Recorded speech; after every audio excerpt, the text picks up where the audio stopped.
Hello, so I've been inspired to make this video about the 20% VAT that's being levied on independent school fees. I've talked a lot about this on social media, so I thought I'd try and make a quick video explaining my situation and the impact that it's going to have on me. I'm not saying that I'm a special case. I think every single one of us who are trying to work out where we're going to find this extra money from, or if we can find this extra money, are in and of themselves in a very unusual position. You know, not everybody that sends their child to independent education is swimming in disposable extra cash or is super wealthy. There are plenty of clergy families like mine, there are plenty of military families, there are plenty of families in the NHS who use independent education in order to get the wraparound care. But as I said, I have 5 children. The oldest of my children is at medical school, so she's at university, so I don't have to worry about paying for her education anymore. But I've got 4 other children. The oldest 2 are in independent education. The youngest 2 are in state education. Now, why am I, as a clergy family, why are my children in independent education and not in faith schools? Well, that's a very good question. So 10 years ago, in fact it was 10 years ago this month, my husband had his ordination date announced. So he was Anglican convert priest and converted to the Catholic Church, and he had the date that he was going to be ordained a Catholic priest. We were living down in Brighton, and we were given a month's notice that we needed to move to this parish where we are now, just on the outskirts of Surrey. Now, as you'll know, if you've got children, the transfer date or the application date for secondary schools is on the 31st of October or thereabouts. It's always in this half-term week. My eldest daughter at that point was in year 6, and my other daughter was in reception.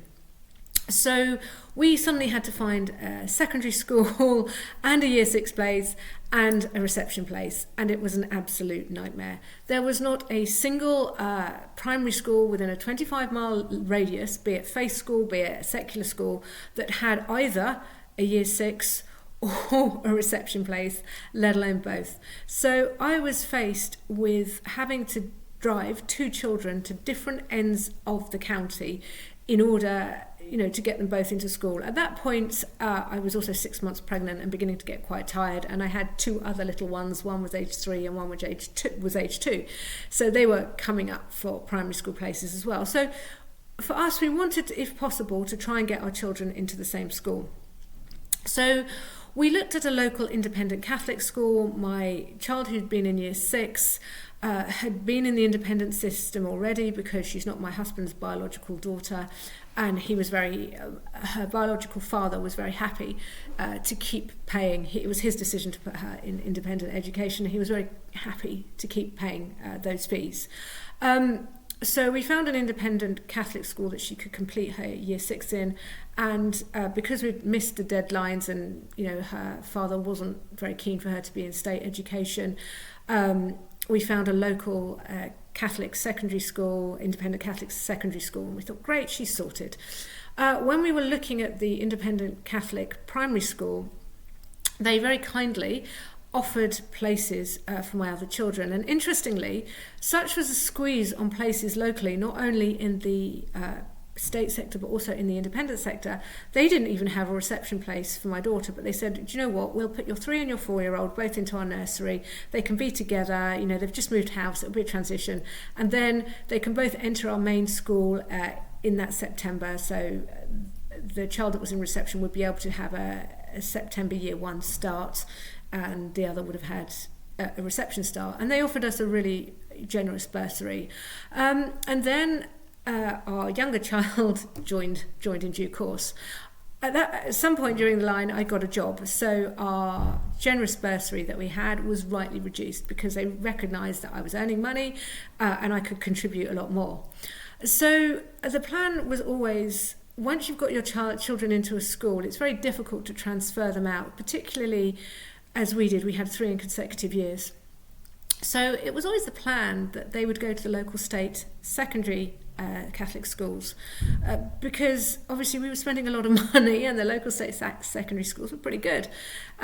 When we applied, we didn't get places, and the reason that we didn't get places is because on their criteria list they had local state Catholic primary schools listed as their feeder schools. So if your child had been to one of these listed Catholic schools, which was a state Catholic school, then they would be higher up the criteria list than our children who hadn't been, even though our children were Catholic and had been to a Catholic school.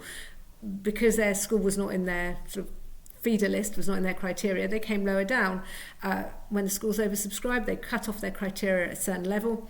So yeah, our children, our eldest daughter didn't get the place that we wanted. And as well, some of these schools are very big 7 and 8 form entry, and we realised that she was possibly on the autistic spectrum, that she'd had some social difficulties, and that she had a lot of sensory difficulties, was really overwhelmed by people and noise. So when she didn't get into the local Catholic schools, we then approached the independent Catholic school that her sibling was at and asked for a bursary, and we were given a bursary award, and we realised that actually this was going to be us for the next sort of 7 years, and that this was going to be a massive sacrifice. Things like we couldn't save, there wouldn't be any pension provision, basically all our money would have to go on secondary education, and it was a really, really big and tough decision for us, massive.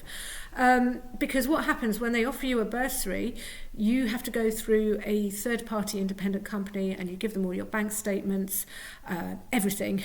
They go through your finances with a fine-tooth comb. They come to your house, they check you've not got any fine art stashed away, they see how old your cars are. They really go through everything, and then they tell the school how much they think you can afford. So basically, we were given a means-tested bursary award for our children, and we thought, this is going to be tough. This is going to be tough, but you know what? It's what we need to do. It's the right thing. It's the right thing for them. It wasn't about giving them an advantage. It wasn't about social connections. Where they go is not a top public school. I don't mean that in any way, in any kind of derogatory sense of the school. It's an independent school, but it's not one where... It's one that most people won't have heard of. It's not a big name, but they go because A, they can have the Catholic education that's important to them.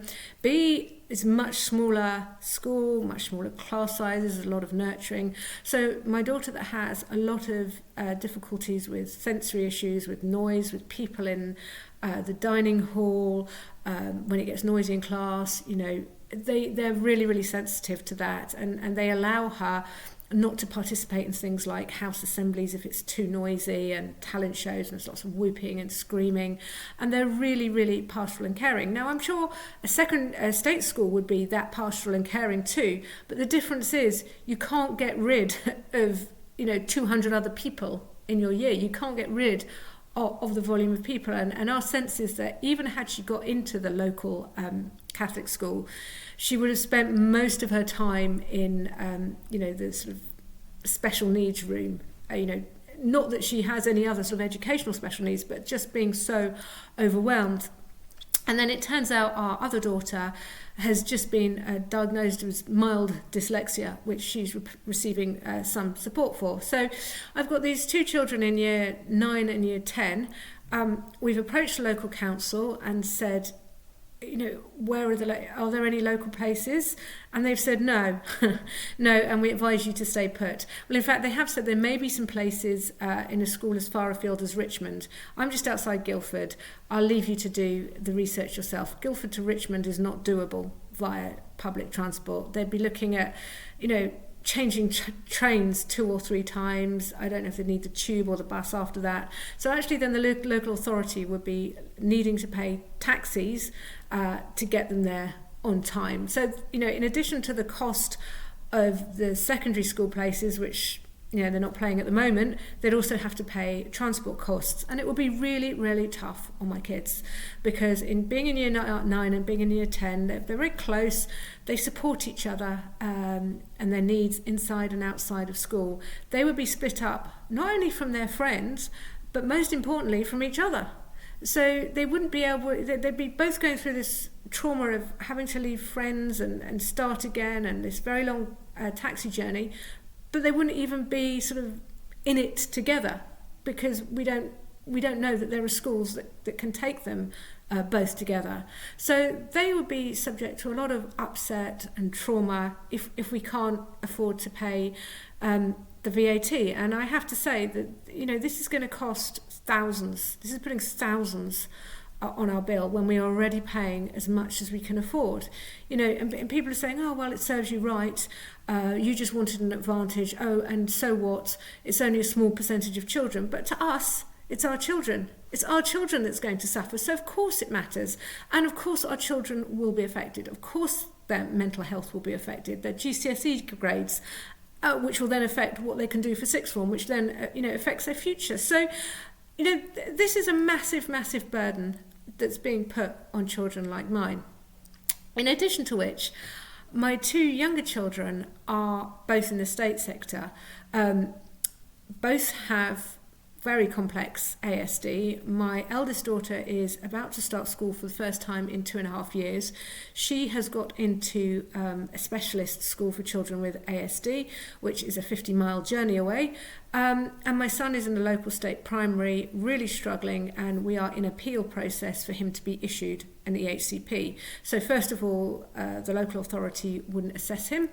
We appealed that and straight away won it because he clearly may have had a need, which is what the criteria is for EHCP, is your child might need one.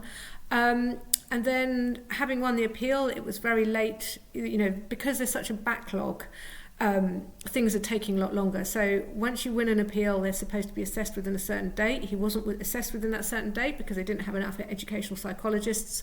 Once he was assessed, they have then declined to issue him with an EHCP, which means he's not getting the support he needs and is therefore struggling to achieve and cope in school. And in fact, his school has said that they've issued a costed provision map for him, showing that they've had to employ an extra learning support assistant in order to keep him and everybody else safe at school and supported. And so, the local authority is saying, oh, you're not, what he needs comes within the core offer, and comes within, each pupil has a £6,000 SEN budget allocated to them. They're saying, oh, it comes within that £6,000 budget. They're saying, no, it really doesn't, because they've had to employ someone else. Now, there's a local SEN school that we could send him to, which we went to have a look around. They assessed him. They said, oh, he's a lovely boy. He's really, he's such a wonderful boy. We can see he's got so much potential. He's very, very bright. His current primary school have said he's not meeting his targets because they've identified him as gifted and talented. And they said he's capable in year 5 of doing year 8 English and maths, but he's not able to access the gifted and talented program because of his severe autism and his social needs. So the local SEN school have offered him a place, but it costs between 17 and 24,000. Now, if I was to, I can't afford that, but if I was able to afford that, that would be taking so much money, so much financial burden off the state, so much, because I'd have saved them the cost of 2 tribunals, one to assess him, one to issue EHCP. I'd have saved them the cost of a school place. I would have saved them the costs of the learning support assistant. And if he goes to this local SEN school in the future, I'd be saving them the cost of that. But the Labour government have said, no. If you can afford that, then you're really privileged, and we're going to lump an extra 20% tax on you. So even if I could afford it, the 20% could actually have sent me over, and I could say, okay, well, no, you're going to tax me. I will just go through the process and let the state pay. But the problem is many parents of children with SEN needs are using independent education because the process of obtaining an EHCP is so convoluted. You're looking at least 2 years because you apply for assessment, and then you get told, likely, no, we're not going to assess. I know children who are partially sighted who've been turned down. I know children who are deaf who've been turned down. The council's default response is to say no, because they want to put a barrier in front of you, because they know that many parents will just give up at that point. And it's not surprising, because accessing the first tier SEN tribunal is not easy. I'm an educated, intelligent person, and I've really, really struggled with the administrative aspects of trying to access the SEN tribunal. I've ended up, we couldn't afford lawyers, I've ended up paying an independent advocate to try and help us. It's not easy. It's not easy. So many parents, think, oh gosh, it's going to take 2 years at least to get EHCP, and my child needs this help now. My child needs a smaller setting. My child needs specialist teachers. My child needs whatever. Okay, I'm going to do whatever I can, whatever it takes to get them the education that they need, just to thrive and to grow. And it's not even about getting them academic advantage. It's about, education is about educating the whole person. It's not about, yes, one person might get 9 9s at GCSE or 11 9s at GCSE, but another child might get a handful of 5s or 6, and that's still brilliant. That's still great for them. It's still a really good result. But some children won't be able to get anything, will not be able to achieve whatever their potential is without the right support and help. And so we know that children with special needs, they're more likely to be unemployed, they're more likely not to get, to be unemployed, to be on benefits, to get into trouble with the law, to have a criminal record. And that's basically because they haven't been given the right support and the right intervention at the right time. Now we have an education secretary saying, well, this is all the Tories' fault. Well, it might be, I'm not arguing that, but we have an education secretary saying, I want to make mainstream more inclusive and mainstream to be right for everybody. But unless you can make mainstream, you can make much smaller classes, much smaller plants, so children like mine aren't overwhelmed with a bustling mass of children and noise and their senses can't take it. Children with ASD, for example, can't cope with rigid school uniform rules. So, like the Michaela Academy, which I have a lot of time for, and, that would be no good for them. That would be absolutely no good, where you've got this really strict, rigid, regime, that a child with sensory issues might have to wear tracksuit bottoms because they can't cope with the feeling of tights or skirts. So, the Labour government is pushing us all towards an education one size fits all.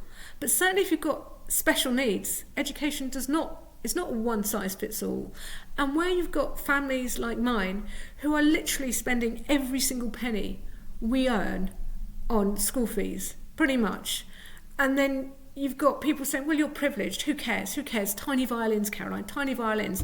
Well, are you going to say that to children who might end up self-harming because they've been put in a horrible situation that, suddenly they've lost all their friends and they've got to integrate into a new situation and a new curriculum, people they don't know, and they've got to, it's a horrible. And you're going, oh, tiny violins, or, oh, your family are really rich and privileged, so they'll all be fine and you'll support them. Actually, in a situation like ours, where we've got 2 children with complex special needs and very challenging, which makes for a very challenging family dynamic. If you've got children with special needs, you'll know how challenging that family dynamic is. And then you've got 2 older children who have a school refuge. School is their refuge, actually, in many ways, and they're supporting each other and they're learning and they've got their friendship groups, and suddenly you're going to just pull that all away from them because, oh, this is your fault. You can't find another. I don't know. I think I'm looking at least another 200 to 300 to 400. I'm not sure how much because we haven't been told the figure, but you're suddenly being told you have to pull another couple of £100 a month, a few more £1,000 a year out of where? So we're now looking at, we're not putting the heating on. We're not putting the heating on unless we absolutely have to. People are going to wear jumpers, dressing gowns. We're going to be really, really abstemious about the heating, right? The heating in our house is only going to go on if the temperature drops under 10, and it will just be kind of taking the chill off the air. We're going to be really careful about food. We are not going to have any meals out. We're not going to have any takeaways. It's going to be like one present each at Christmas, which is fine. Christmas is always a consumer fest. But, really, we've got to be so abstemious. And yet, and life is going to be really tough, and we can't save. We can't save for retirement. We don't own a house. We don't own a property. We own nothing.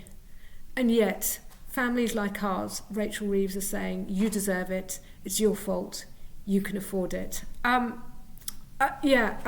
just don't know what else to say. Our family is not unique in facing tough circumstances, in not being an archetypal, we're very terribly posh and all our children go to private school. We're not unique in that. I mean, one of the reasons I like the school that my eldest children go to is when we were looking around it, the then head said, well, in the car park you're going to see some beaten up old Skodas and you'll see some really posh cars.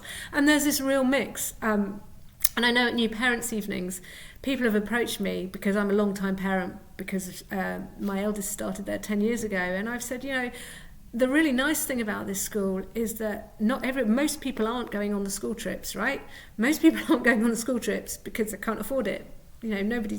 Some can, but most children aren't going on the ski trip and this trip and that trip and the other trip, because everybody is absolutely maxed out. So there isn't this horrible kind of competitiveness, or most children are off to Barbados or off skiing or off, it's not like that. Most children are parents who are just really, really working hard, who are saving the state money, £8,000 a place, who are just absolutely doing the best that they can for their child, and are being told, well, because other parents can't do this, because most other parents can't or aren't doing this, then it's fine that you should be clobbered, even though we know from every single piece of financial research that this money is not going to benefit children in state schools at all, because they're going to have to find, there's not been any proper impact assessment done on how many new places they're going to have to find. At my children's school, normally a year 7 intake is 90, this year it's been 47.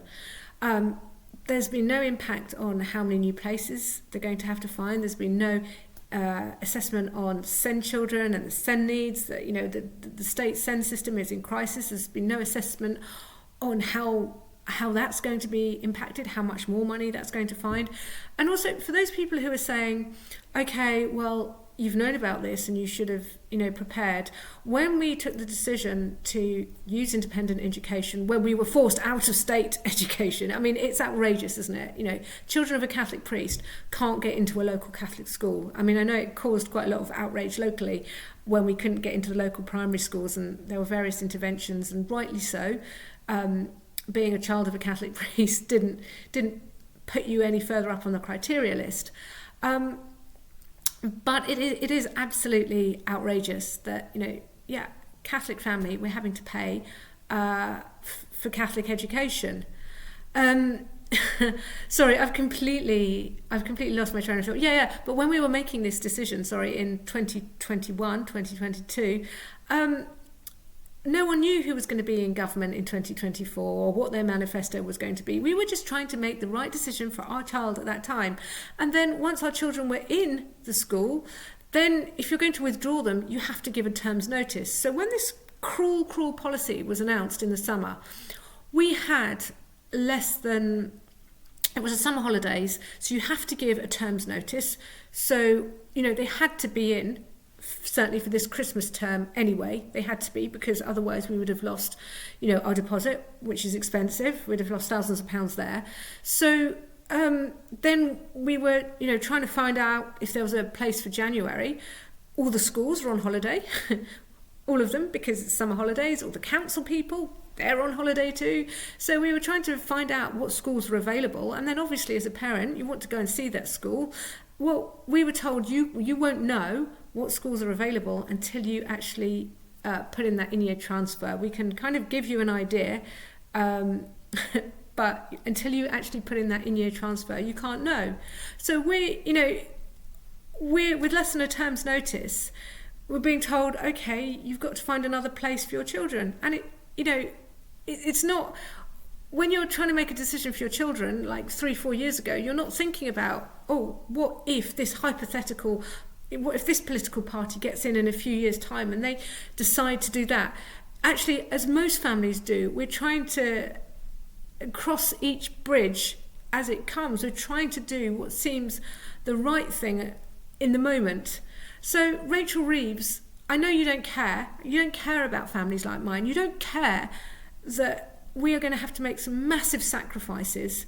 Our choice is between our children's future and mental health, or our children's future or mental health, or, you know, managing to put the heating on, managing to feed everybody properly. If you follow me on X, you'll know that I often talk about the yellow sticker aisle on a Saturday night, because that's, you know, obviously I'm always trying to save money.